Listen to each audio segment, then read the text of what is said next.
Welcome students. Today we will start a new topic. This is the name Quit India Movement.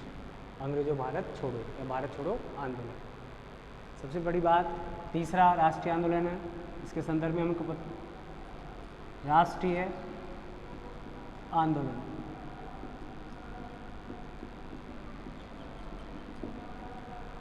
सबसे पहले हम बात करें इसकी पृष्ठभूमि की कि वो क्या परिस्थितियाँ थी या वो माहौल क्या था जिसकी वजह से ये आंदोलन प्रारंभ होने की भूमिका बनती है।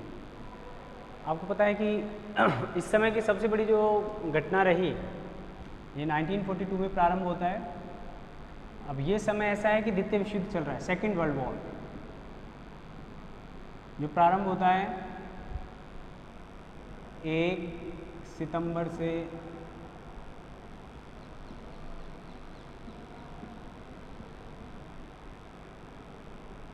1939। ठीक है, 1 सितंबर से जर्मनी की जो हरकत होती है उसकी वजह से 3 सितंबर को ब्रिटेन और फ्रांस उसके विरुद्ध जो प्रतिक्रिया करते हैं तो तब से माना जाता है। ठीक है, तो तब से अब ये भूमिका तैयार हो रही है कि सेकेंड वर्ल्ड वॉर हो रहा है, अंग्रेज़ों के द्वारा भारतीयों को भी इस युद्ध में भेजा जा रहा है। तो अब कांग्रेस का जो विरोध है कांग्रेस का विरोध शुरू होता है। इसके दो कारण हैं। कांग्रेस विरोध कर रही है कि पहला कारण तो ये कि भारतीयों से पूछा नहीं गया, भारतीयों से बिना पूछे सेना का या भारतीय सेना का उपयोग किया जा रहा है। कांग्रेस का विरोध है ब्रिटिश सरकार से। इस समय लॉर्ड वायसराय हैं, लॉर्ड लिथगो, लिथगो। ये याद रखें, पूछी गई बातें हैं इसलिए याद रखें आप। लॉर्ड लिथगो, इन्होंने भारतीयों को बिना भारतीयों की परमिशन या कांग्रेस की परमिशन लिए ही सेकेंड वर्ल्ड वॉर में भारत की तरफ से लड़ने के ब्रिटेन की तरफ से लड़ने के लिए युद्ध में झोंक दिया। तो एक विरोध तो ये हो गया, ये पृष्ठभूमि तैयार है। दूसरा ये था कि इन्होंने कहा कि भेज रहे हैं तो कोई बात नहीं, लेकिन भारत को स्वतंत्रता प्रदान करें युद्ध के बाद। अब यानी अंग्रेज अपना उद्देश्य स्पष्ट करें, अंग्रेजों के द्वारा उद्देश्य को स्पष्ट करने की मांग की गई, उद्देश्य स्पष्ट किया जाए, ये बात की, लेकिन इन्होंने मना कर दिया। अब इन्होंने मना कर दिया तो कांग्रेस ने निर्वाचित जहां मंत्रिमंडल थे उन मंत्रिमंडलों के द्वारा इस्तीफा दिलाने का काम किया। यानी कांग्रेस के मंत्रिमंडलों ने प्रांतीय सरकारों से प्रांतों से इस्तीफा दे दिया, क्योंकि अंग्रेजों ने इनकी ये जो बातें हैं इनका स्पष्टीकरण नहीं दिया। यानी माहौल तैयार हो रहा है किसका? अंग्रेजों के विरोध का। ठीक है, हमने पहले भी बात की है, माहौल अंग्रेज हमें कारण देते हैं जिसकी वजह से हम उनका विरोध करना प्रारंभ करते हैं और वो विरोध बाद में जाकर किसी राष्ट्रीय आंदोलन में बदल जाता है। तो विरोध हो रहा है, अब विरोध हो रहा है तो उसको सुधारने का अंग्रेजों की तरफ से कोई प्रयास नहीं है, क्योंकि आपको पता है कि सेकेंड वर्ल्ड वॉर है तो ब्रिटेन का ध्यान युद्ध की तरफ है, वो भारतीयों की तरफ ध्यान देना नहीं चाहता है, वो नहीं देना चाहता है। और ये ध्यान नहीं देना या उपेक्षा करना ही इनको अंग्रेजों के विरुद्ध आंदोलन करने को उकसा रहा है भारतीयों को। ठीक है, ऐसा तो गांधी जी, अब यहाँ पर देखिए दो विचारधाराएं बन जाती हैं फिर, क्योंकि हम कह रहे हैं गांधी जी का योगदान। तो गांधी जी के संदर्भ में अगर इसको देखें तो गांधी जी के संदर्भ में कहा गया कि गांधी जी ने अंग्रेजों की मजबूरी का फायदा उठाने से मना कर दिया कि अंग्रेज अभी मजबूर हैं, नहीं उठाएंगे। उनका कहना था कि हम अंग्रेजों की इस मजबूरी का, जब वो द्वितीय विश्व युद्ध में जर्मनी या जो शत्रु राष्ट्र हैं ध्रुवी राष्ट्रों के विरुद्ध क्रिया करने में या कार्य करने में व्यस्त है, तो हम इस समय का फ़ायदा नहीं उठाएंगे, नाजायज़ कोई फ़ायदा नहीं उठाना चाहते थे। तो यहाँ पर विरोध करना भी जरूरी था, भारतीय जनमानस में आक्रोश जन्म ले रहा था। तो गांधी जी ने कहा कि हम असहयोग की नीति अपनाएंगे।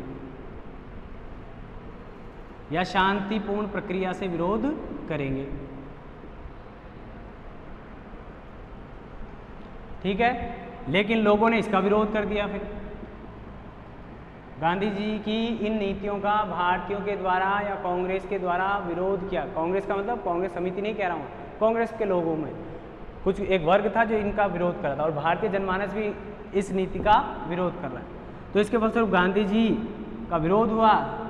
तो एक भावना गई कि गांधी जी का विरोध नहीं होना चाहिए। गांधी जी राष्ट्रीय नेता हैं या राष्ट्रीय चरित्र हैं, बापू महात्मा जो भी हमको पता है, वो सारी भावनाएं उनके प्रति जुड़ गई। तो फिर वापस गांधी जी को मनाया गया या गांधी से नेतृत्व देने की बात हुई। गांधी जी से समस्या समाधान पूछा गया, गांधी जी को मनाया गया एक तरीके से। तो गांधी जी ने कहा कि हम व्यक्तिगत सत्याग्रह या छोटे मोटे विद्रोह के द्वारा अंग्रेजों का विरोध कर सकते हैं, हालांकि समय अनुकूल नहीं है। तो यहाँ पर विचार आया व्यक्तिगत सत्याग्रह का, इंडिविजुअल विरोध करने का विचार सामने आता है। तो व्यक्तिगत सत्याग्रह के बारे में पूछा भी जाता है, क्या होता है व्यक्तिगत सत्याग्रह? यानी व्यक्ति अपने स्तर पर ही सरकार की नीतियों का विरोध करेगा। जहाँ है जैसी पोजीशन में, किसान है तो किसान के रूप में, छात्र है तो छात्र के रूप में, मजदूर है तो मजदूर के रूप में, या व्यापारी है तो व्यापारी के रूप में। तो ऐसी जगह पर पहले सत्याग्रही बने विनोबा भावे। ये प्रश्न पूछा गया है, पहले सत्याग्रही व्यक्तिगत सत्याग्रही कौन थे? प्रेरणा किसने दी? गांधी जी ने। तो ये जो पृष्ठभूमि है, विरोध तैयार हो रहा है, ये विरोध ही आगे जाके भारत छोड़ो आंदोलन के लिए आधार का काम करता है। ठीक है, परिस्थितियां हैं, द्वितीय विश्व युद्ध है, तो एक धड़ा तो बात कर रहा है कि हमें इन परिस्थितियों का लाभ उठाकर ब्रिटेन से स्वतंत्रता प्राप्त कर लेनी चाहिए, या ब्रिटेन से हमें भारत से ब्रिटिश सरकार को हटा देना चाहिए। लेकिन गांधी जी या उनके जो समर्थक हैं कट्टर, या उनको नेतृत्व प्रदान करने वाले जो लोग हैं, वो ये कह रहे हैं कि नहीं, हमें इस परिस्थिति का दुरुपयोग नहीं करना चाहिए। वापस गांधी जी एक तरह से सहयोगी के रूप में काम कर रहे हैं इनडायरेक्टली। तो यहाँ पर ये मैंने आपको थोड़ी पृष्ठभूमि बताई, तो ये जानकारी इम्पोर्टेंट है आपके एग्ज़ाम के लिए भी और उस आपके उत्तर को बढ़िया बनाने के लिए। ठीक है, आगे देखें इसके जो मेन इम्पोर्टेंट कारण हैं वो देखते चले हम। द्वितीय विश्व युद्ध के माहौल में भारतीयों के द्वारा डिमांड की जा रही है कि उन्हें उत्तरदायी शासन दिया जाए या स्वतंत्रता प्रदान की जाए, लेकिन अंग्रेज नहीं मान रहे। मिस्टर जो क्रिप्स हैं, स्टेफर्ड क्रिप्स, उन्होंने कहा कि अगर क्रिप्स मिशन के माध्यम से अगर कोई बातचीत नहीं हो पाती है तो भविष्य में कोई बात हो भी नहीं सकेगी। यानी उन्हें एकमात्र और अंतिम मिशन या वार्तालाप या संवाद का माध्यम क्रिप्स मिशन को बताया, और उसकी सफलता असफलता पर ही भारत की सफलता और असफलता को निर्धारित करने का काम किया। और जैसा कि आपको पता है कि जो भावना क्रिप्स मिशन की स्थापना के समय भारतीयों में जागी थी कि अब हम स्वतंत्र हो जाएंगे, वही भावना क्रिप्स मिशन की असफलता के साथ ही समाप्त हो जाती है। यानी वो जो रोशनी दिखाकर थोड़ी सी उसे अंधकार में बदलने का काम कर रहे हैं अंग्रेज वापस। उनका उद्देश्य तो था कि मात्र सेकेंड वर्ल्ड वॉर के समय ब्रिटेन का ध्यान यूरोप में अपने शत्रुओं को निपटने पर पूरी तरह से लगे, उनको समाप्त करने में लग जाए और भारत में किसी प्रकार का विद्रोह नहीं हो, इसलिए उन्होंने झूठे आश्वासन दिए एक तरीके से। तो हम देखते हैं पृष्ठभूमि के बाद इसके कारण कोजेज जो हैं। तो सबसे पहला कारण तो है अंग्रेजों की दोषपूर्ण नीति। अंग्रेजों की दोषपूर्ण नीति। दूसरा, क्रिप्स मिशन की असफलता। क्रिप्स मिशन की असफलता। तीसरा कारण आया जापान के आक्रमण का भय। यानी इस भय ने भी भारतीयों में, या हम इसको विदेशी कारण भी कह सकते हैं, शरणार्थियों की समस्या, शरणार्थियों की समस्या।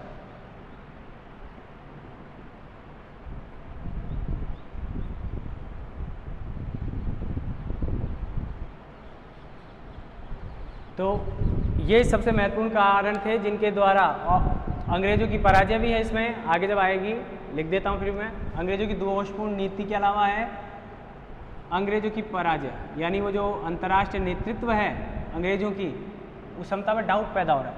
अंग्रेजों की हार, पराजय या नेतृत्व की बात करें, भारतीयों के द्वारा कुशल नेतृत्व किया गया उन परिस्थितियों में, तो सबसे बढ़िया जो नेतृत्व कर रहे थे सुभाष चंद्र बोस का नेतृत्व,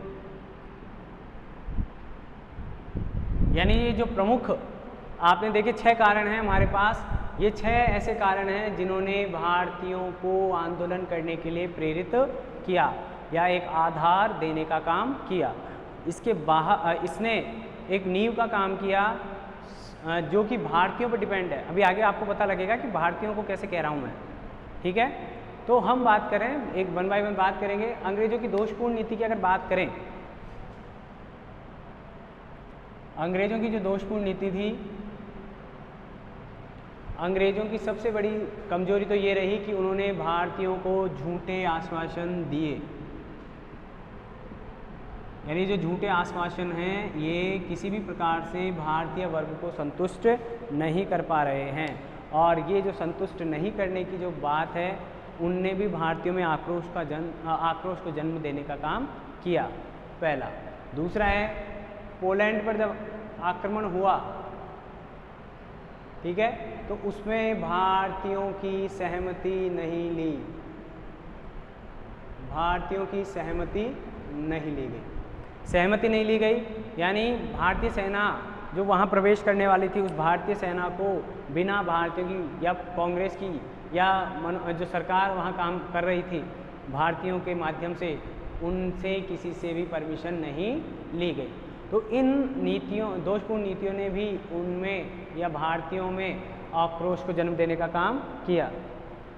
तो जो मैंने 2 कारण पहले ही बताए हैं, वो कारण और ये कारण, ये अंग्रेजों की दोषपूर्ण नीति के अंतर्गत आते हैं। और इन दोषपूर्ण कारणों ने ही भारत में या भारतीयों में जो मैंने कहा शांतिपूर्ण या असहयोग की जो नीति है उसका विरोध करने का माहौल या वातावरण तैयार किया। इन 2 सिद्धांतों से वो काम नहीं करना चाहते हैं।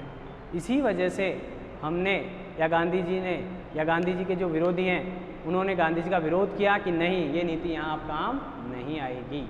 आगे चलें। क्रिप्स मिशन जैसा पता है आपको, क्रिप्स मिशन की नियुक्ति ही का मुख्य आधार क्या था? भारतीयों को एक लॉलीपॉप पकड़ा देना कि वो लॉलीपॉप पकड़कर ये लोग युद्ध होगा तब तक शांत बैठे रहेंगे। यानी द्वितीय विश्व युद्ध के माहौल को देखते हुए उन्होंने भारतीयों को संतुष्ट करने के लिए क्रिप्स मिशन की स्थापना की। ठीक है, मार्च महीने में 1942 में ये भारत आया। चर्चिल ने इसकी घोषणा की थी मार्च में, 23-24 तारीख को ये भारत आया। भारत आने के बाद इसने मई में अपनी रिपोर्ट प्रस्तुत की। मई में अपनी रिपोर्ट प्रस्तुत की तो उसमें 2 इसने मुख्य जो सिफारिशें की थी, उन सिफारिशों में हमें जिन पर सर्वाधिक आपत्ति थी उनमें से एक थी कि भारतीय देशी रियासतों को स्वतंत्र रखा जाएगा कि वे भारतीय संघ में शामिल हों या नहीं हो। भारतीय संघ में शामिल होने का क्या किया उन्होंने?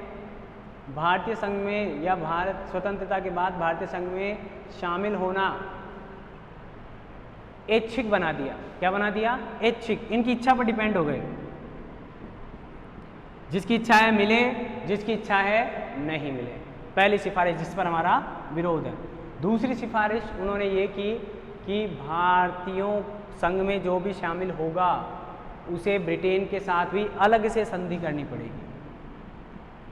ब्रिटेन से अलग संधि करनी पड़ेगी, अलग से संधि करनी पड़ेगी। यानी 2 संधि हो गई। एक तो संघ में जिसमें शामिल होगा वो रियासत तो उस संघ भारत संघ से करेगी, और एक करेगी ब्रिटेन से अलग से।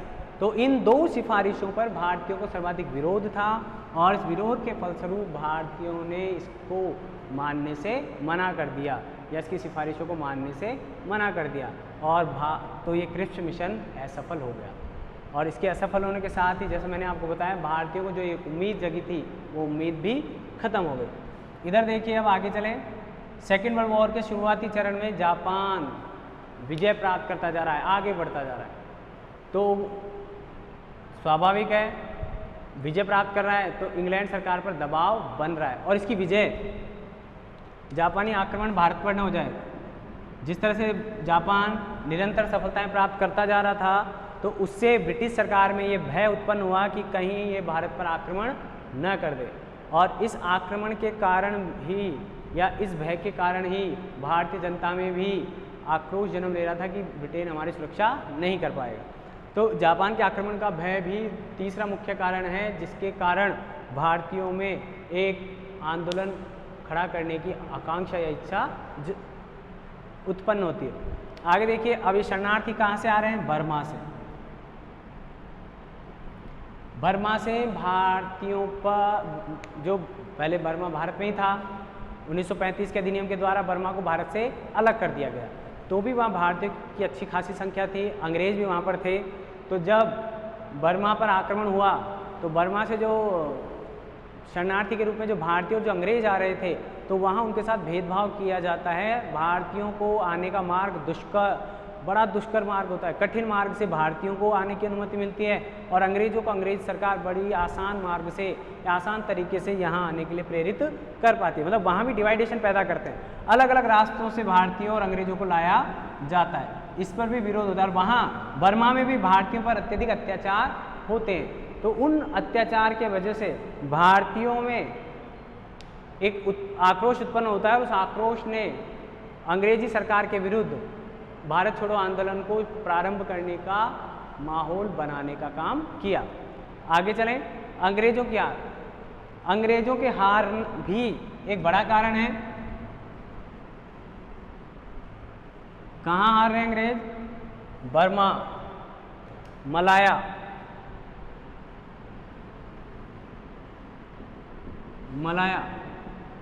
सिंगापुर, यहाँ पर अंग्रेजी सेनाएं शत्रु मतलब प्रतिद्वंदी सेना से, यानी जो इनके विरोध में जापान, उनसे हार रही है। अब वहाँ हार रही है तो इसकी जो विश्व विजेता की जो छवि है, अंग्रेजों की जो विश्व विजेता की जो छवि बनी हुई थी उस समय, उस छवि को धक्का लगता है। उस छवि के धक्का लगने के कारण भारतीयों में भी एक हौसला आता है कि हाँ, हम भी सैनिक ताकत के दम पर अंग्रेजों को हरा सकते हैं, अंग्रेजों को हराया जा सकता है और हम भी ऐसा कर सकते हैं जब सिंगापुर जैसा छोटा राष्ट्र ऐसा कर रहा है। ऐसी भावनाएं आ रही हैं। और आप जानते हैं जब आप खुद भी किसी युद्ध को देखते हैं तो आप में भी वैसे भाव आते हैं। फाइट देख रहे होते हैं या कोई वीर रस का कोई कार्यक्रम देख रहे होते हैं तो आप में भी उसी तरह के भाव आते हैं। ऐसे ही जब ये वीरतापूर्ण कार्य हो रहे हैं या युद्ध संबंधी, युद्ध से भी स्वतंत्रताएं प्राप्त की जा रही हैं, तो अब तक जो गांधी जी ने कार्य किया था शांतिपूर्ण असहयोग के माध्यम से, उस सहयोग के प्रति या उस आंदोलन के प्रति जनता का जो आकर्षण था वो धीरे धीरे कम हो रहा है। उनका आकर्षण अब सैनिक ताकत की तरफ जा रहा है कि सैनिक ताकत के दम पर भी हम उन्हें, यानी अंग्रेजों को, यानी विश्व विजेता अंग्रेजों को हरा सकेंगे। तो ऐसा उनका हौसला बढ़ रहा है और ये जब हौसला बढ़ रहा है तो इस बढ़ते हुए हौसले के कारण ही हम उन्हें हरा देंगे। इसके लिए हमें आंदोलन करना चाहिए, यानी आक्रोश जन्म ले रहा है। आक्रोश पहले भी है लेकिन गांधी जी ने हर बार उसको एक डायरेक्शन दे दी, शांतिपूर्ण तरीके से उसको आक्रोश, जो उग्र आक्रोश है उसको शांतिपूर्ण माध्यम से एक सुनियोजित आंदोलन में बदलने का काम किया। लेकिन शायद गांधी जी यहाँ असफल हो सकते हैं, आगे बात करेंगे। अभी तो इसके जो कारण हैं, तो इन कारणों ने, एक और कारण नीचे रह रहा है, उसको देखें। सुभाष चंद्र बोस 1941 में भारत से भाग गए, ऐसा कहते हैं अंग्रेज, और मैं कहता हूँ कि वो सेना लेने के लिए, विदेशी सहयोग प्राप्त करने के लिए निकले भारत से, ठीक है, विदेश यात्राओं पर रहे। उन्होंने रास बिहारी बोस के द्वारा जो कार्य किया गया था उसे आगे बढ़ाया और आज़ाद हिंद फौज के माध्यम से या आज़ाद हिंद फौज की सहायता से या उसका नेतृत्व करते हुए या उसको संगठित करते हुए, संगठन किया उसका अच्छे स्तर पर प्रारंभ हो चुकी थी, उसका संगठन किया मिस्टर सुभाष चंद्र बोस ने, यानी कुशल नेतृत्व कर रहे हैं, यानी जनता में विश्वास उत्पन्न कर रहे हैं कि हाँ हम भी जीत जाएंगे। अंडमान तक पहुँचे थे, हालांकि फिर जापान की पराजय होने के साथ ये जो विचार था ये थोड़ा सा ठंडा पड़ गया, जापान की पराजय। लेकिन जब तक ये रहा, जब तक सुभाष चंद्र बोस वहाँ रहे, नेतृत्व किया, युद्ध के माध्यम से जय पराजय निश्चित होने के बावजूद भी बिना अनिश्चय की स्थिति में भी अंग्रेजों को डराने का काम इन्होंने किया, अंग्रेजों पर दबाव बनाने का काम किया।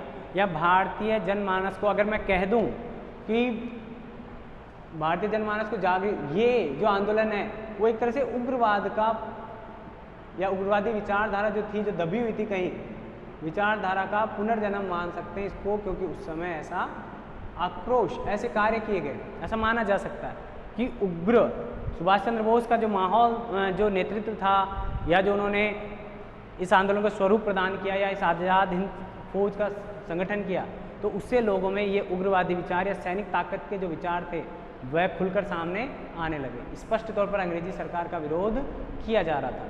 तो इसे हम ध्यान रखते हुए कह सकते हैं कि ये जो मुख्य कारण है 6, ये कारण अपने आप में इतने पर्याप्त थे कि ब्रिटिश सरकार का विरोध करना आसान हो गया उनके लिए।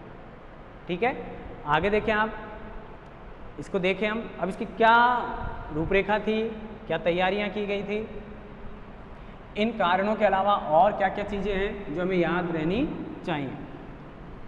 देखिए आगे, अब हम इसकी चर्चा करेंगे, ये जो आंदोलन है वो किस तरह से डेवलप हो रहा है, इम्प्रूव हो रहा है।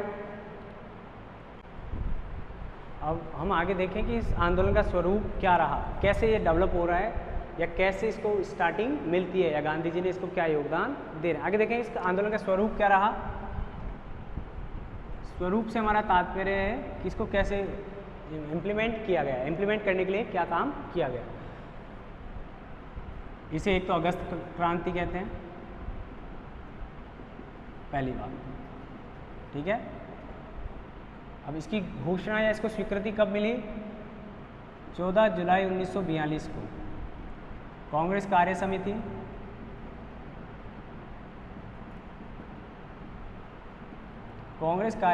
के वर्धा,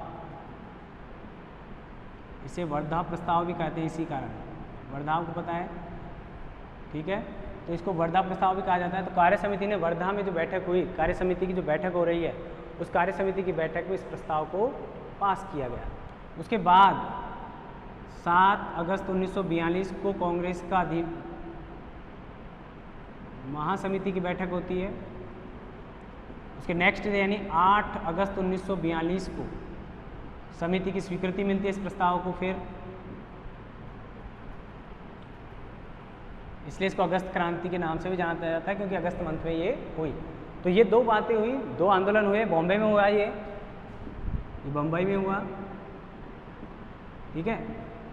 वहाँ प्रस्ताव पास होने के बाद, जैसे ये प्रस्ताव पास हुआ और ये आंदोलन की रूपरेखा तैयार की जा रही थी, तो उसी वक्त कुछ लोग कहते हैं 8 तारीख की रात को ही, कुछ लोग कहते हैं 9 तारीख की सुबह को, ठीक है, गांधी जी को गिरफ्तार कर लिया गया। गांधी जी और सरोजनी नायडू, इन्हें गिरफ्तार कर लिया गया। और गिरफ्तार करके ये पूछा गया प्रश्न है, कहाँ रखा गया था गांधी जी को? आगा खां महल में रखा गया। यानी अब इसी कारण, आगे देखिए अगर हम इसको, तो इसी कारण इसको नेतृत्व विहीन आंदोलन कहा जाता है। नेतृत्व विहीन आंदोलन। आप देखिए, अगर हम बात करें, मैं एक बार आपसे चर्चा कर लूँ, यानी ये आंदोलन ऐसा आंदोलन था जिसे नेतृत्व विहीन आंदोलन कहा गया, क्योंकि ये मुख्य जो व्यक्ति हैं उन्हें गिरफ्तार कर लिया गया है। गांधी जी ने इस आंदोलन के लिए नारा दिया, करो या मरो, डू और डाई, डू और डाई, करो या मरो, ठीक है। अब करो या मरो अपने आप में कितना क्रांतिकारी नारा है, या बहुत उस समय के हिसाब से अंतिम उपाय के तौर पर क्रांतिकारी नारा है, या ऐसा उन परिस्थितियों को ध्यान में रखते हुए बड़ा ही उग्रवादी ये नारा है, करो या मरो, बिना नेतृत्व का आंदोलन इसे कहा गया। तो ये सारी जो विशेषताएं हैं, ये जो सारी बातें, ये इस आंदोलन को महत्वपूर्ण बनाती है। यानी जनता बिना नेतृत्व के भी ये आंदोलन चल पाया। इससे पहले दोनों आंदोलन का नेतृत्व गांधी जी ने किया, उनके दृष्टिकोण से वो आगे बढ़ रहा है। हालांकि इसके शुरुआती चरण भी गांधी जी ने तय कर दिए हैं, गांधी जी के द्वारा स्पष्ट तौर पर किसी हिंसा की खबर अभी तक नहीं थी, लेकिन जब गांधी जी को गिरफ्तार करके यहाँ रख दिया गया और गांधी जी का नेतृत्व समाप्त हो रहा है, तो जनता में फिर एक बार आक्रोश जन्म ले रहा है और ये आक्रोश अब की बार थमने वाला नहीं है। यानी ये अंग्रेज किसी भी तरह से प्रयास कर लें, भारतीयों की जो उग्र भावनाएं हैं वह बाहर आने से नहीं रोकी जा सकेंगी। किसी भी प्रकार का दमन चक्र जो भी होगा आगे वो रखा नहीं जाएगा। तो आगे देखिए आप, गांधी जी की गिरफ्तारी के बाद भी आंदोलन चलता रहा। ये आंदोलन चलता रहा, इसकी 4 मुख्य अवस्थाएं थी। उन अवस्थाओं में हम देखेंगे कि किस तरह से अंग्रेज़ों के खिलाफ ये आंदोलन चला और किस आधार पर उस आंदोलन को और महत्वपूर्ण बनाने के लिए काम किया जा रहा है। तो ये सारी बातें आपको याद रखनी है, क्योंकि ये पूछे गए प्रश्न हैं कि वर्धा प्रस्ताव से आप, प्रश्न ऐसे भी आता है, सीधा नहीं आकर ऐसे पूछा जाता है वर्धा प्रस्ताव से आप क्या समझते हैं, या वर्धा प्रस्ताव का इस आंदोलन में क्या योगदान रहा है, या पूछा जाता है कि कब इस आंदोलन को स्वीकृति मिली, इसे अगस्त क्रांति क्यों कहा जाता है। ठीक है, तो इस तरह से ये जो प्रश्न बन सकते हैं। या पहला, नेतृत्व विहीन आंदोलन कौन सा है। आगे एक और बात आएगी कि अगर इसमें कुछ ऐसे नेताओं का भी जन्म होगा हमारे यहाँ, जब हम इसका महत्व पढ़ेंगे। हालांकि मैं आपको बता देता हूँ, जयप्रकाश नारायण, अरुण आसफ अली, अच्युतानंद पटवर्धन, ये ऐसे नेता थे जो बाद में बहुत इम्प्रूव हुए। यानी राष्ट्रीय नेतृत्व या एक नेतृत्व नहीं था, ये जो मैंने आप नाम लिए हैं, जयप्रकाश नारायण और अरुण आसफ अली, अच्युतानंद पटवर्धन, ये इन लोगों ने जहाँ जहाँ इनको मौका मिला, इन्होंने वहाँ बिहार आदि राज्यों में इस आंदोलन का नेतृत्व किया। यानी राष्ट्रीय नेतृत्व तो गिरफ्तार हो चुका है, लेकिन जो क्षेत्रीय नेतृत्व है, लीडरशिप है, स्थानीय लीडरशिप है, वो अपना काम कर रही है। उसने अपना काम किया और इसका महत्व इसलिए है क्योंकि ये वही जेपी नारायण हैं जिन्होंने इंदिरा गांधी द्वारा लगाए गए आपातकाल का विरोध किया था। यानी वो नेतृत्व क्षमता जो इन्होंने वहाँ दिखाई थी इस आंदोलन में, उसी नेतृत्व क्षमता का उपयोग करते हुए 1975 के आपातकाल का विरोध करने में मिस्टर जयप्रकाश नारायण ने लगाई। ठीक है, तो ये ध्यान रखें कि ये इसलिए इम्पोर्टेंट है आंदोलन, क्योंकि इसने उन लोगों को जन्म दिया जो आगे जाकर भारत की राजनीति को प्रभावित करते हैं। और हमारे पेपर का नाम भी है इंडियन पॉलिटिकल सिस्टम। यानी इस आंदोलन के जो भी प्रोडक्ट हैं या उत्पाद हैं जो आगे जाकर इसे जेपी आंदोलन, भारतीय आंदोलन, राजनीतिक आंदोलन की लीडरशिप कर रहे हैं। जयप्रकाश नारायण, उसे जेपी आंदोलन भी कहते हैं क्योंकि इनके नाम के आधार पर, नाम के कारण ऐसा कहा जाता है। ठीक है, तो ये 2-3 लोग नेतृत्व करते थे।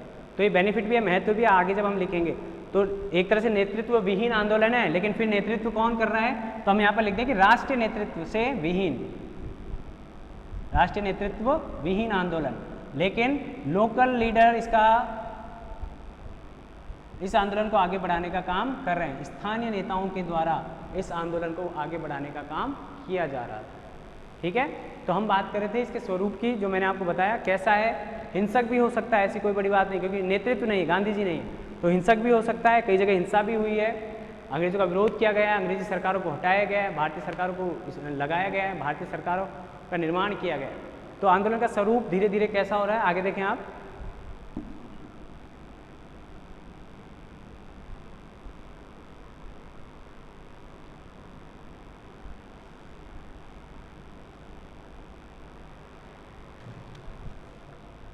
इस आंदोलन की 4 अवस्थाएं रही, स्टेजेस रही।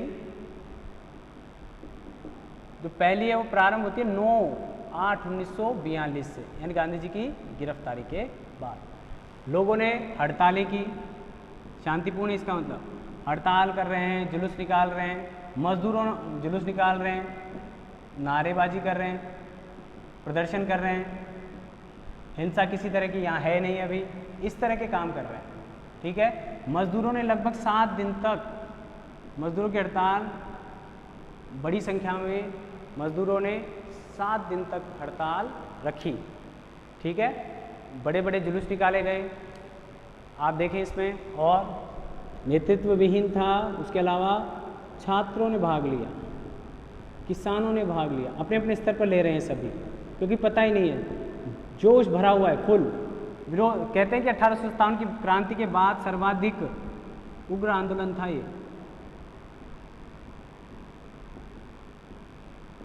1857 के बाद, ठीक है, सर्वाधिक उग्र आंदोलन।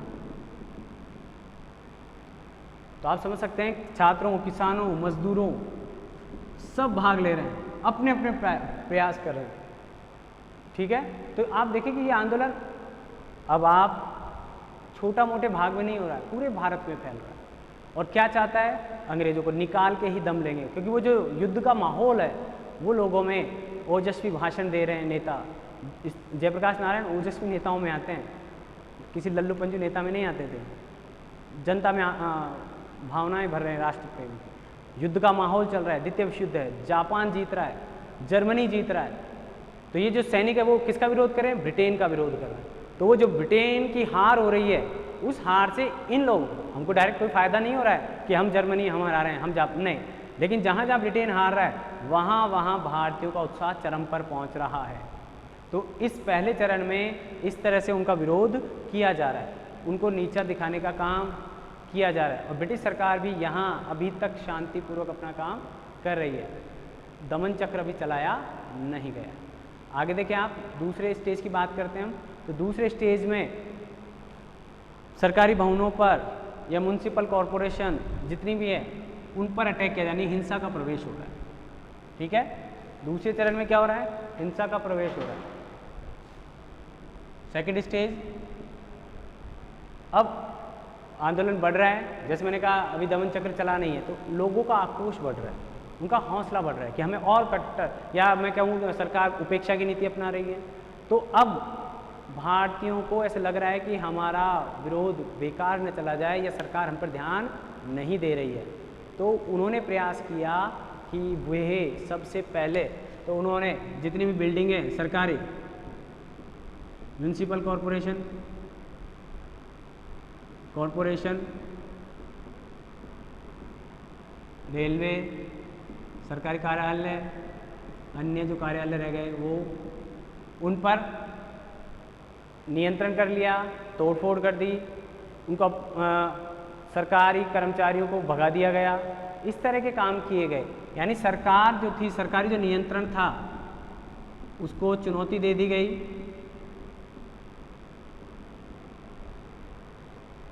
इन कार्यालयों पर तोड़फोड़ और नियंत्रण किया गया, जहाँ नियंत्रण हो गया वहाँ ठीक, जहाँ नहीं हुआ फिर वहाँ तोड़फोड़ कर दी गई, आग लगा दी गई, यानी पूरी तरह से अव्यवस्था का माहौल उत्पन्न करने का काम हो रहा है। यानी अव्यवस्था, कोई नियंत्रण नहीं है।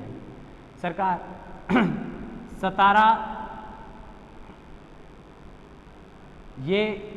सतारा की बात आगे करेंगे, सतारा और बलिया की। तो ये जो चुनौती मिल रही है, जो तोड़फोड़ हो रही है, इससे अब उन्हें हौसला मिलेगा, अंग्रेज़ों को दमन चक्र चलाने का मौका मिलेगा। अगली स्टेज देखें आप, आगे इसमें है कि तीसरी अवस्था है, पुलिस और सेना के अत्याचार होंगे। अब यहाँ पर जैसे यहाँ हुआ तो तीसरी स्टेज, यहाँ शांतिपूर्ण किया, सरकार ने ज़्यादा कोई दमन चक्र नहीं चला। अब यहाँ पर क्या कर रहे हैं, सरकारी डिपार्टमेंट पर नियंत्रण कर रहे हैं, शक्ति के दम पर या प्रदर्शन के दम पर या किसी अन्य और माध्यम। अब यहाँ पर सरकार का दमन चक्र चलेगा।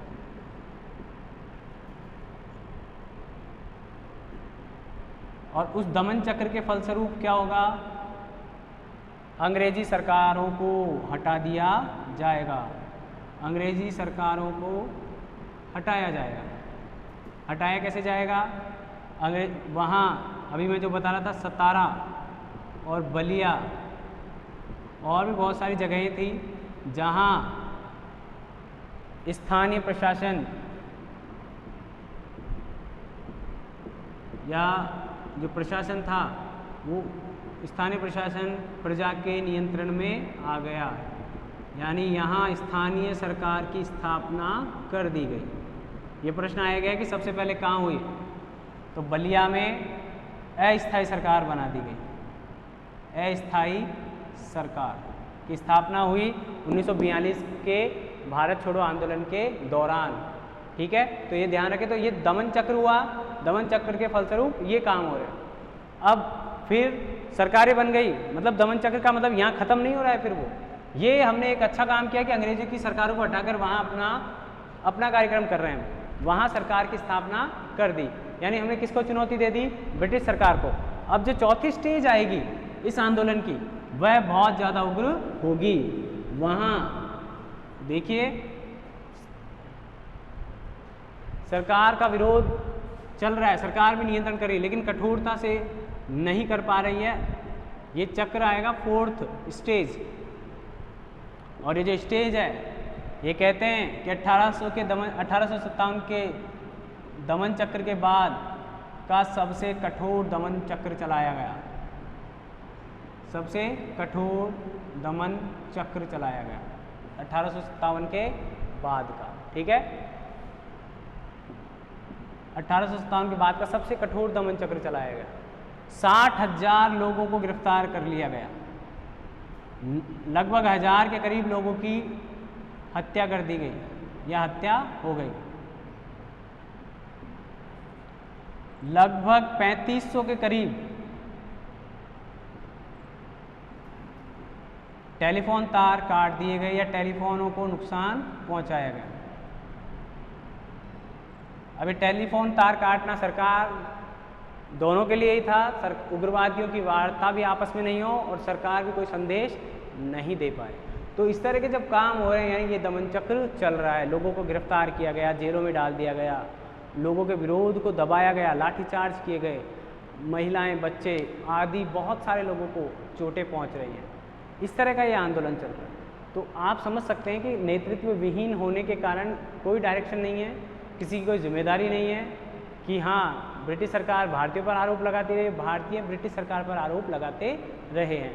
उनका मानना है कि भारतीयों की हिंसा के कारण हमें ऐसा दमन चक्र चलाना पड़ा, और वो कह रहे हैं कि हम विरोध प्रदर्शन करना हमारा स्वाभाविक हथियार है।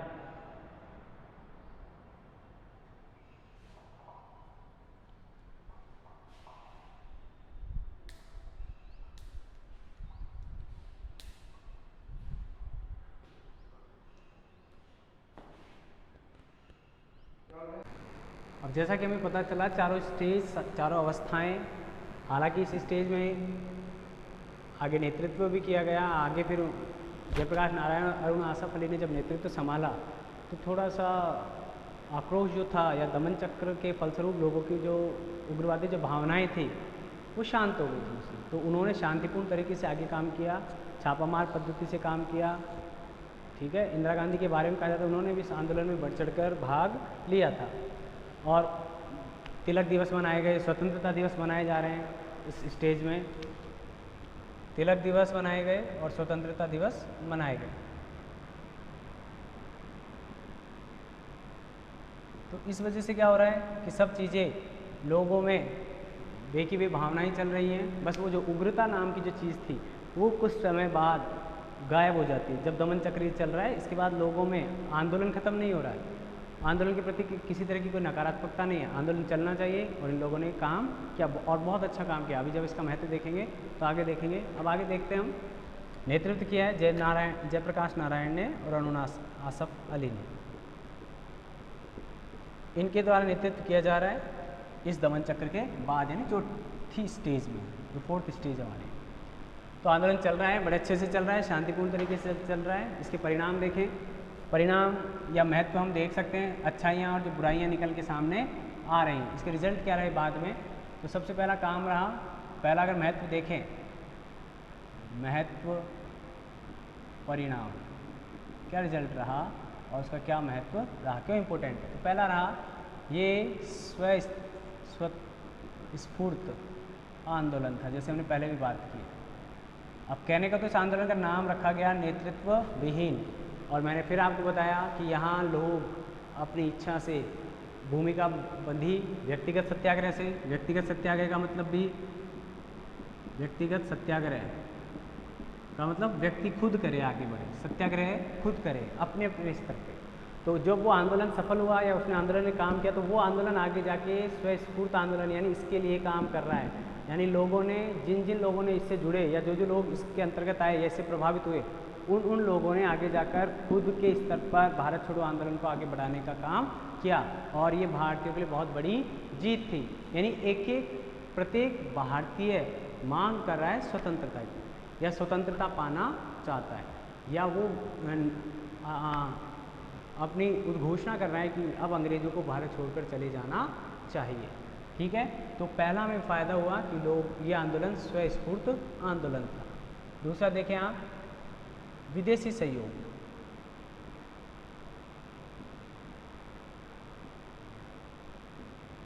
यानी आप देखिए कि इन आंदोलनकारियों ने या भारतीयों के प्रत्येक भारतीयों के द्वारा किए गए प्रयास के फलस्वरूप चीन, जो हमारा अभी वर्तमान में तो शत्रु बना हुआ है, लेकिन चीन जैसे राष्ट्रों ने ब्रिटेन पर दबाव बनाया, या चीन और अमेरिका जैसे जो राष्ट्र हैं, चीन और अमेरिका जैसे जो राष्ट्र हैं, उनके दबाव के फलस्वरूप ब्रिटिश सरकार को या ब्रिटिश साम्राज्य को भारतीयों के लिए इस राष्ट्र को स्वतंत्र करने का काम करना पड़ा। यानी विदेशों से हमें सहयोग मिला है। आपको पता है जैसे सुभाष चंद्र बोस जापान चले गए, यानी भारत एक तरफ इन राष्ट्रों से भी अच्छे संपर्क बनाए हुए हैं, और दूसरा जो सैनिक शक्तियाँ हैं या तानाशाही जिसको हम कह सकते हैं, उनसे भी सहयोग प्राप्त करने में सफल हो रहा है इस आंदोलन के कारण। तो ये भी हमारी बड़ी जीत है। तीसरा कारण देखें आप, स्वतंत्रता की आधारशिला।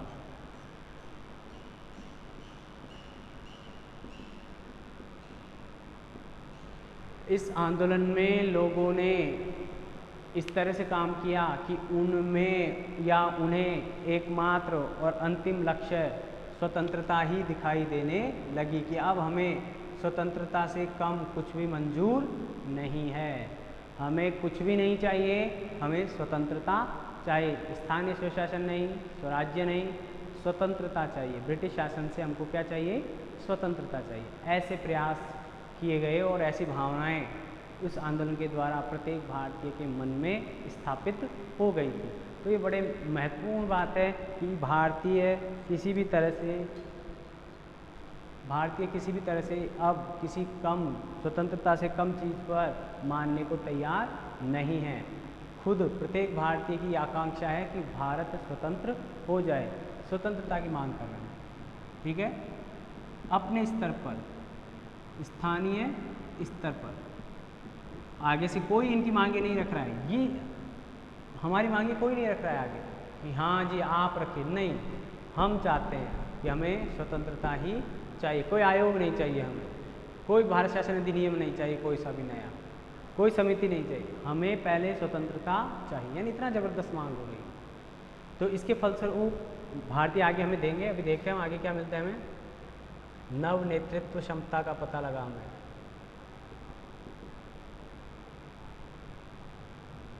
अभी जैसे मैंने बताया कि वैसे तो इस आंदोलन को नेतृत्व विहीन आंदोलन कहा गया, कोई लीडर नहीं था, लेकिन इसने हमें कुछ नए जन नेता भी दिए। जन नायक उनको कहा गया, जन नायक जयप्रकाश नारायण, जननायक जयप्रकाश नारायण, अरुणा आसफ अली,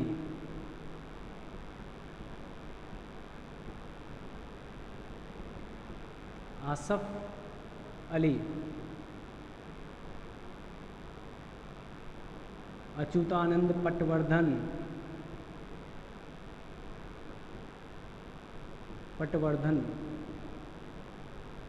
वर्धन भी हो सकता था लेकिन उस साइड पटवर्धन।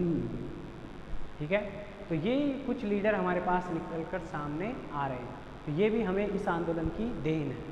हमें और आगे इन्होंने भारतीय लोकतंत्र को बचाने के लिए आगे भी काम किया है, जैसे मैंने पहले ही बता चुका है।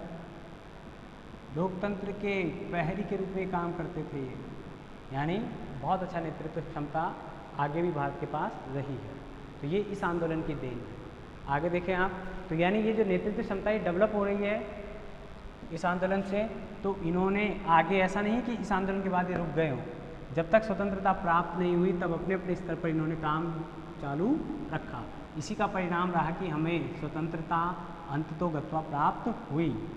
1-2 साल की 2-4 साल की देरी हुई, लेकिन हमें वो स्वतंत्रता प्राप्त हो रही है। आगे देखें, सेना ने विद्रोह किया इस आंदोलन से प्रेरित होकर। फरवरी 1946 को जल सेना बॉम्बे, अभी तो वर्तमान में मुंबई है, तो जल सेना ने भी विद्रोह कर दिया। तो अब अंग्रेज़ों को लगने लगा कि भारत में टिके रहना अत्यंत मुश्किल हो गया है, यानी उनके आभास हो गया कि अब भारतीयों को स्वतंत्रता देनी ही पड़ेगी। यानी जगह जगह अंग्रेजी सरकार का विरोध किया जा रहा है, जिसको जहाँ जैसे मौका मिला उसने वैसे वहाँ अंग्रेज़ों की नीतियों का विरोध करना प्रारंभ किया।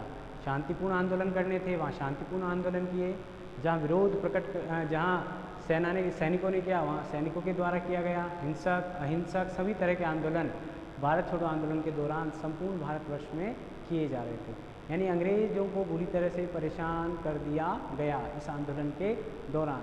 तो ये भी हमारी बहुत बड़ी जीत थी कि सेना भी आंदोलन के लिए तैयार हुई। सेना का विद्रोह 1857 के बाद बहुत बड़ा विद्रोह था ये, इसके बाद ये विद्रोह बढ़ा रहा। ठीक है, आगे चलें आप। आगे है हमें अंग्रेज़ों से क्या प्राप्त है, हमारी और क्या क्या मांगे रखी। तो अंग्रेजी सरकार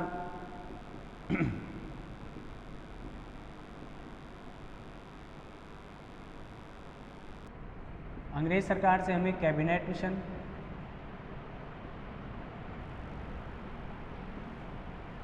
कैबिनेट मिशन के बाद माउंटबेटन अंतरिम सरकार,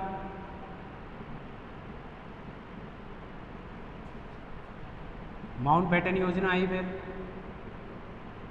हालांकि ये तो भारत विभाजन की थी, ये आगे के स्टेज इस आंदोलन से ही तैयार हो रहे हैं।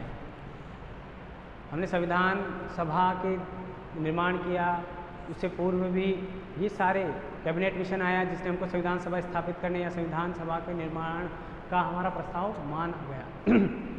आगे हमने अंतरिम सरकार बनाई उस कैबिनेट मिशन की सिफारिश के आधार पर, जो सिफारिश की उसके आधार पर।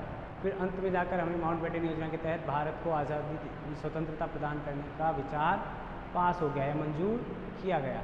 तो इस तरह के जो विचार हैं, अब ये सारी चीज़ें हमें प्राप्त हो रही हैं, लेकिन प्राप्त हो रही है इनके लिए पीछे भारत छोड़ो आंदोलन का नेतृत्व है, सफल नेतृत्व कह सकते हैं हम इसको। तो ये देन है इस आंदोलन की, जिसके द्वारा हमने आगे भी भारत को स्वतंत्र करा ही लिया। अंततोगत्वा भारत 1947 में, यानी अंग्रेज़ों भारत छोड़ो मिशन अब जाकर पूरा हुआ और अंग्रेज़ों ने भारत छोड़ दिया 15 अगस्त 1947 को। तो ये हमारी सफलता एक दिन में नहीं मिली है हमें। हमने जब कांग्रेस की स्थापना से लेकर या गांधी जी के राजनीति में प्रवेश से लेकर या गांधी जी के तीनों बड़े आंदोलनों की देन माने, या भारतीयों का संगठन हुआ, जो भारत समाज पहले डिवाइडेड था वो एक हो रहा है, भारतीयों के द्वारा प्रयास किए जा रहे हैं। तो इसका अंततोगत्वा ये परिणाम रहा कि भारत छोड़ो आंदोलन भारतीय स्वतंत्रता आंदोलन में परिणत हो रहा है। सारी मांगें ये बड़ी बड़ी मांगें जो थी वह इसी आंदोलन की देन थी, या बड़े बड़े जो काम हो रहे हैं ये इसी आंदोलन की देन है। इसका नेतृत्व गांधी जी ने जेल से रहकर किया। इनडायरेक्टली अगर हम कहते हैं तो जेल में होने के बावजूद भी गांधी जी ने सभी खबरों को अपने ध्यान में रखते हुए काम किया। आगे चले, अब इसकी आलोचनाएँ भी हुई, कमियाँ भी रही हैं, आलोचनाएँ भी की गई हैं इसकी। तो इसकी एक मैंने भी एक व्यक्ति आपको पहले लिखा है, उसका नाम आ रहा है तेज सप्रू, तेज बहादुर सप्रू, तेज बहादुर सप्रू। इस व्यक्ति ने इसे अविचारित, इस आंदोलन को अविचारित और असामाजिक कहा, अविचारित और असामाजिक। ठीक है, तो ये वही तेज बहादुर सप्रू है जिन्होंने आपको याद आना चाहिए वैसे तो गांधी इरविन समझौते में मध्यस्थता का काम किया था। ठीक है, तो ये व्यक्ति याद रखें आप, ये पूछा गया प्रश्न है। तो इसने भारतीय राष्ट्रीय आंदोलन की आलोचना करते हुए कहा है। अब आप समझ सकते हैं कि ये व्यक्ति किस प्रशासन की तरफ सहयोगी है या ये किसकी तरफ मिला हुआ है। आगे देखें, एक और व्यक्ति है जिन्होंने इस आंदोलन की आलोचना की और उसे कहा अनुदार और पागलपन भरा कार्य, ये इनकी स्पष्ट सेंटेंस है।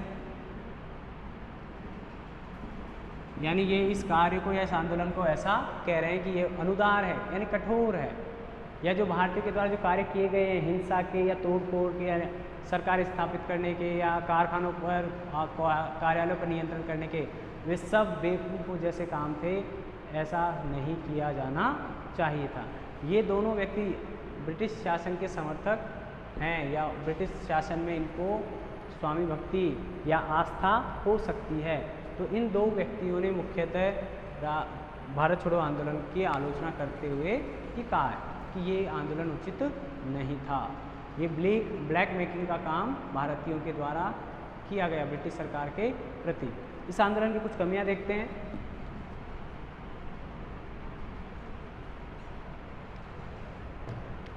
मुस्लिम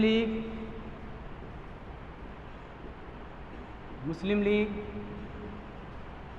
और ब्रिटिश सरकार का गठबंधन सामने आ गया।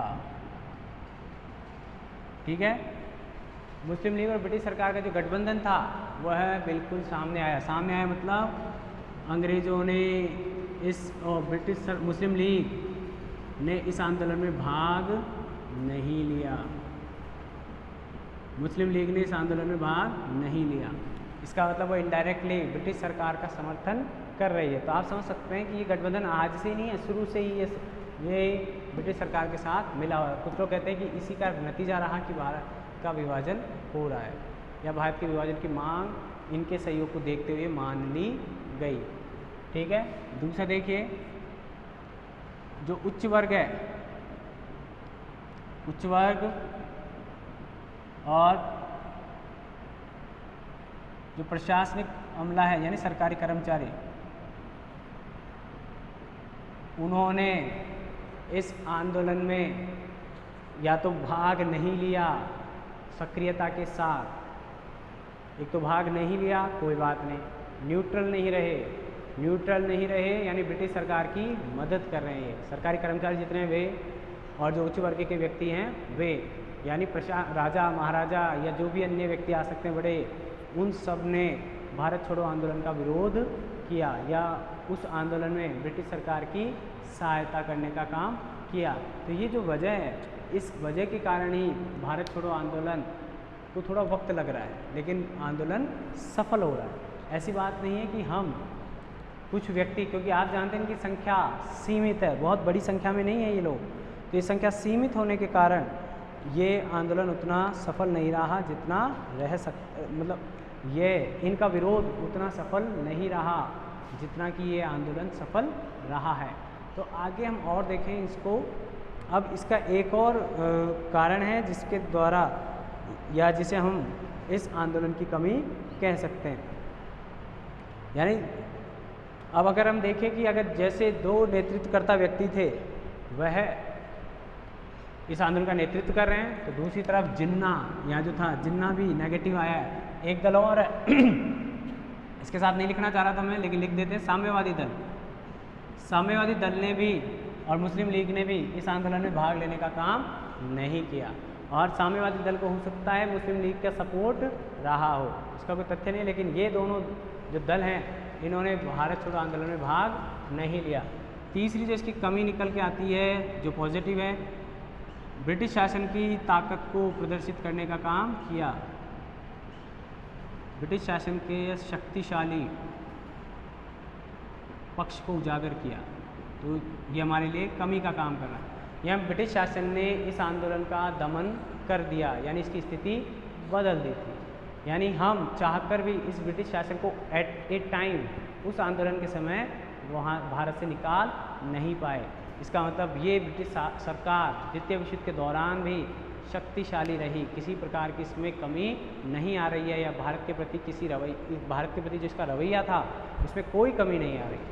और इसने भारतीयों के मन में दमन चक्र चलाकर अपना भय या अपना डर एक बार और स्थापित करने का प्रयास किया।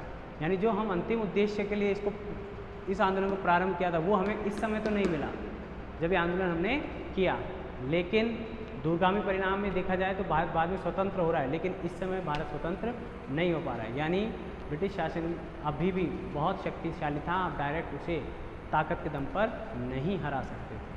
तो इस आंदोलन की कुछ कमियां, खूबियां, महत्व हमने पढ़े और इसमें गांधी जी का क्या योगदान रहा वह पढ़ा। अब हम इनका निचोड़ की चर्चा करेंगे कि इन तीनों राष्ट्रीय आंदोलन को देखते हुए, तीन छोटे आंदोलन को देखते हुए हम क्या निष्कर्ष निकाल सकते हैं कि गांधी जी का योगदान किस प्रकार का इस आंदोलन में रहा है। यानी इनके निचोड़ बिंदु जब निकालेंगे तो वो गांधीवाद कहलाएगा, वो गांधी जी का योगदान कहलाएगा, या राष्ट्रीय आंदोलन में गांधी जी का जो योगदान रहा है उसके मुख्य बिंदु निकल कर सामने आएंगे, जिनकी चर्चा हम अगले वीडियो में करेंगे। कि अभी तो हमने तीनों आंदोलन देखे हैं, किस तरह से उन्होंने आंदोलन का नेतृत्व किया, किस तरह से उन्होंने आंदोलन को सफल बनाने के काम किए, किस किस समय कैसे कैसे आंदोलन किए। आप खुद देख सकते हैं कि गांधी जी के तीनों जो आंदोलन हुए, पहला आंदोलन कुछ कम उग्र था या ज़्यादा भारतीयों से साथ जुड़ा हुआ नहीं था, दूसरा आंदोलन उससे भी बड़ा हुआ, शांतिपूर्ण हुआ, किसी तरह की ऐसी कोई मांग नहीं रखी गई, ये उससे भी उग्र भारत छोड़ो आंदोलन। अपने आप में ये कहना कि भारत छोड़ो आंदोलन, ये गांधी जी और तिलक के उग्रवादी नारा जो उन्होंने कहा था, स्वराज्य मेरा जन्मसिद्ध अधिकार है और मैं उसे लेकर रहूँगा, उसके बराबर महत्व रखता है भारत छोड़ो करो या मरो नारा, करो या मरो, ये उस नारे के बराबर महत्व रख रहा है। यानी इसका इतना इम्पोर्टेंस है, इसने भारतीयों में वो उत्साह भरा कि भारतीय फिर जान देने के लिए आतुर हो रहे हैं, लेकिन स्वतंत्रता प्राप्त करके ही रहेंगे। इसका दूरगामी परिणाम यही रहा कि फिर अंग्रेज़ों ने भारतीयों को स्वतंत्रता देने में ही अपनी भलाई समझी। ठीक है, मिलते हैं नेक्स्ट वीडियो में। गांधी जी के इन आंदोलन के आधार पर क्या योगदान रहा। Best of luck, better luck next time, ऐसा तो नहीं कहूँगा। ठीक है, थैंक यू।